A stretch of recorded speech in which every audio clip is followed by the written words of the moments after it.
드러나 있으므로 탄핵 소추의 필요성과 탄핵 소추 사이의 타당성이 인정된다고 판단하였습니다.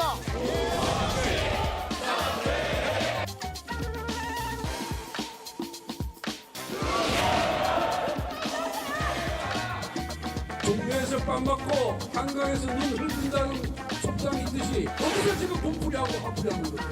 문재인 정당의 이 부캐가 이재명 화풀이하는 장소입니까? 기획재정부 장관 최상목 면직이 통지되었습니다. 이에 따라 탄핵소추 대상자가 없으므로 투표를 중지하겠습니다. 예, 권성동 원내대표는 어디서 화풀이 분풀이를 하냐, 즉 화풀이 분풀이 탄핵이다라고 주장을 하네요. 입장을 바로 들어보죠. 한덕수 국무총리, 한덕수 권한대행이 만일에 출마를 할 생각이 없었다면 최상목 대행 탄핵이 안 됐겠죠. 생각해 보십시오. 예. 원인은 한덕수 총리의 출마 때문에 일어난 그게 일이다. 더 결정적인 거죠. 예. 왜냐하면 지금 대통령 권한대행은 선거를 40일도 안 남았지 않습니까? 선거 관리를 공정하게 해야 되고 앞으로 남은 국정 관리를 잘해야 될 책임이 있는 거 아니겠습니까? 그런데 그 책임 있는 사람이 개인의 사욕인지 또는 보이지 않는 손의 조종인지는 모르겠지만 대통령 나가겠다고 말도 안 되는 행위를 하고 있는 거 아닙니까? 정말 이렇게 나라가 엉망이고 경제 성장률이 마이너스를 가고 있고 앞으로의 성장률도 반토막이 날 지경인데 그에 대한 반성과 책임은 일말의 반성도 없고 무조건 본인의 그 정치적 목적을 위해서 저렇게 출마를 선언한 거 아니겠습니까? 이런 모습을 보면서 과연 앞으로 최상목의 모습은 어떨 것인가? 똑같다는 거죠. 정말로 국민을 위한 정치와 나라의 미래를 걱정하는 권한 대행이 아니라 특정 진영의 이익을 위해서 복무할 가능성이 훨씬 높은 거죠. 그리고 그렇게 해왔고 그동안에도 헌법재판관 임명 과정에서 해야 될 일과 해서는 안 될 일을 구분하지 못하고 일을 저질러 왔지 않습니까? 이런 모습을 보면서 저도 원래 최상목 권한대행의 이전에 논의됐던 탄핵에서 반대를 했습니다. 근데 어제 같은 경우는 안 할 수가 없는 거죠. 그동안에 보여준 모습을 봤을 때 과연 이분이 공평하고 공정하게 제대로 선거 관리를 할 수 있을지 나라의 운명을 맡게도 될 만한 그런 품격과 이 자세를 가진 사람인지라고 생각했을 때 아마 많은 분들이 이제 최상목 정도는 탄핵을 해도 괜찮겠다라고 저는 생각을 했을 거라고 생각합니다. 그리고 또 이주호 부총리가 나름대로 교육부총리이기 때문에 그래도 현재 있는 최상목 부총리보다는 앞으로 남은 40일 정도의 관리는 더 중립적으로 잘할 수 있지 않을까라는 또 기대가 있는 거고요. 예. 저는 한덕수 권한대행에 대해서는 다시 이야기하고요. 그 부분 빼고 최상목 그러니까 부총리가 공정하게 선거를 관리하지 못할 것 같아서 아니면 위법적인 일을 할 것 같아서 탄핵을 한다는 것은 말이 안 되죠. 공정하게 선거 관리를 안 했고 위법적인 행위를 했다면 탄핵을 할 수 있지만 앞으로 이제까지 한 거 보니까 잘 못할 것 같아. 그리고 위법적인 걸 할 것 같아. 선거를 공정하게 못 이끌 것 같아. 그러니까 미리 탄핵을 한다는 거는 그야말로 민주당이 잘못된 판단을 한 거라고 생각하고요.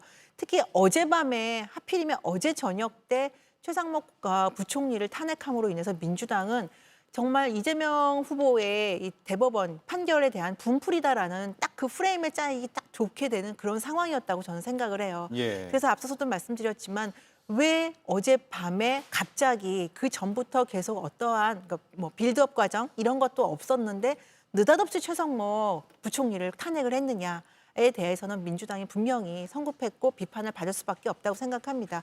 물론 거기에 대해서 또 바로 사표 수리를 한 한덕수 권한대행도 저는 비판을 받아야 될 마땅하다고 생각을 하고요. 예, 한덕수 전 총리 얘기로 가보겠습니다.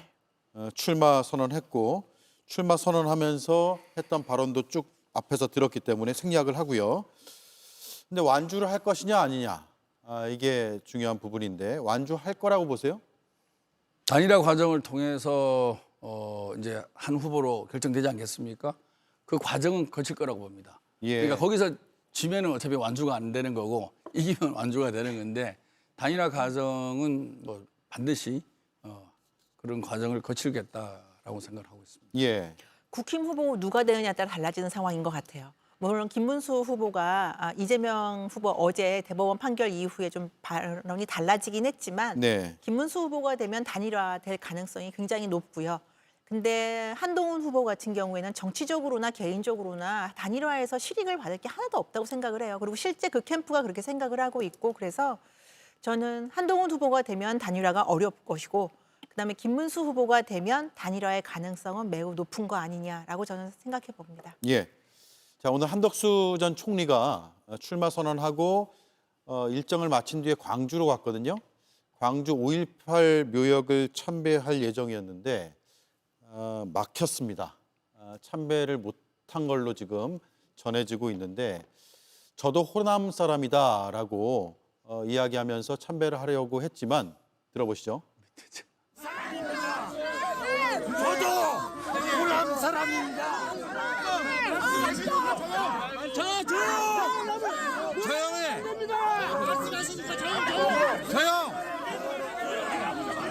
총리님 물러나지 마십시오. 물러나면 안 됩니다. 물러나면 안 됩니다.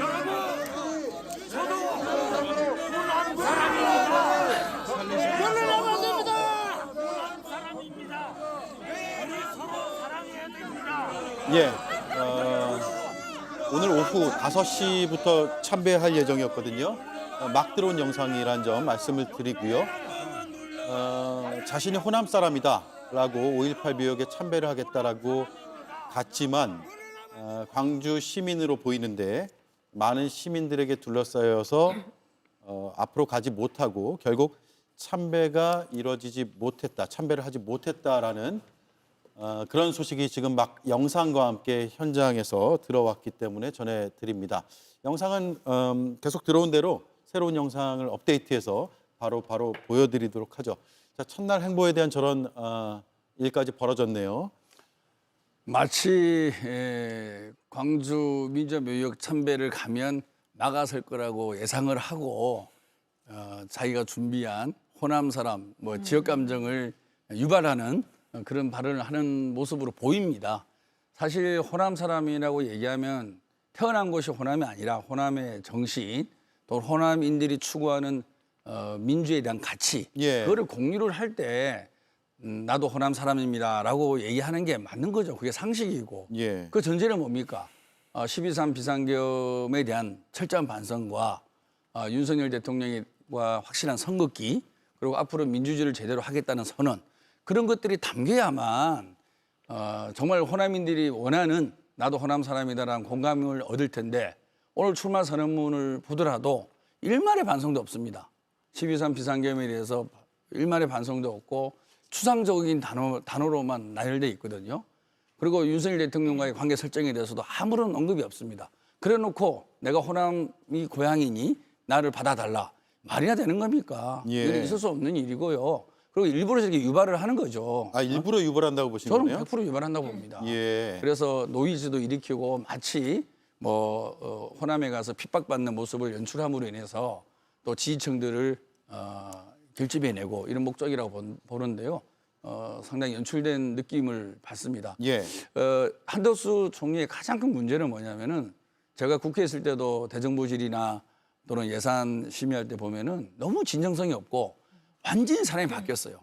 박지원 의원이 그 얘기 한번 하지 않았습니까? 완전히 윤석열 대통령의 심기만 보호하는 발언들, 예. 막 국회의원들과 같이 맞짱 뜨면서 막 이렇게 보호하는 사람으로 바뀌었고요.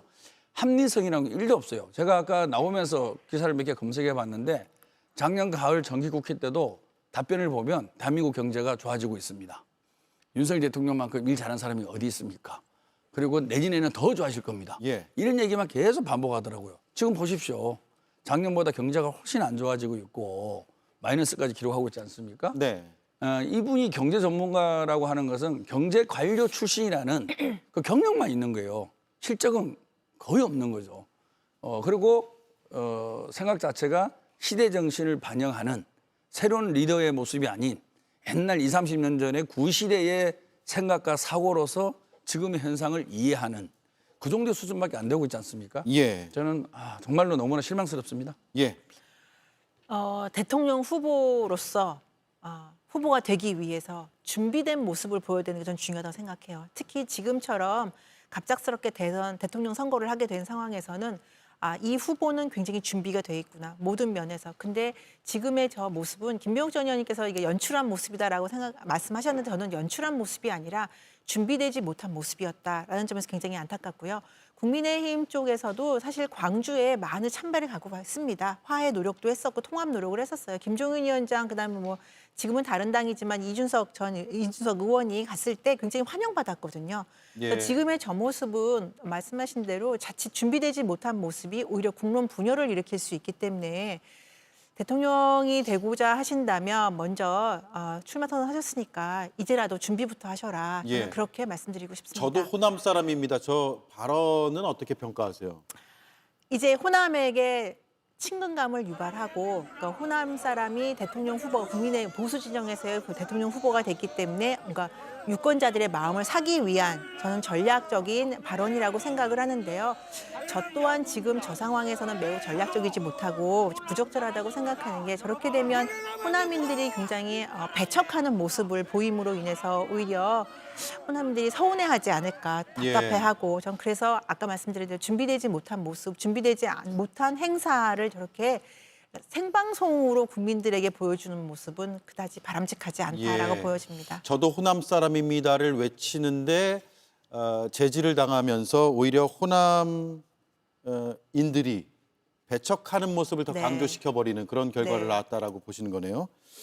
자, 한 1분 남았는데 1분. 주말에 단일화가 아니죠. 아직 최종 후보가 안 나왔죠. 내일 오후 5시 이후에 나올 한 명의 국민의힘 후보는 누구라고 보시는지 짧게 30초씩만 드릴게요. 민심의 격차가 많으면 민심이 당심을 견인할 수가 있거든요. 예. 근데 지금 나오는 여론조사 결과만을 보면 그렇게 큰 차이가 안 나오는 것 같아요. 김문수 후보하고 한동훈 후보가. 그렇게 본다 그러면 당심의 영향력이 더 강하게 영향력을 미칠 가능성이 크지 않을까. 예. 그래서 좀 더 민심을 업은 한동훈의 모습을 더 보여줬어야 되는데 그 부분이 현재 여론조사만 봤을 때는 크게 보이지 않는다. 그렇게 보면은 박빙으로 김문수 후보가 되지 않을까 예. 이런 생각도 듭니다. 네. 상승세인 거는 한동훈 후보가 확실한 것 같아요. 그런데 어쨌든 기존의 강성 지지 장원들이 있는 상황에서 김문수 후보가 조금 더 객관적으로는 유리한 지표를 보이지 않나라고 굉장히 조심스럽게 생각해 봅니다. 와, 두 분이 일치된 의견으로 한 후보를 예상했는데 지켜보죠. 다른 결과가 나올 수도 있으니까. 자, 주말 잘 보내시고요. 네. 오늘도 수고 많으셨습니다. 고맙습니다.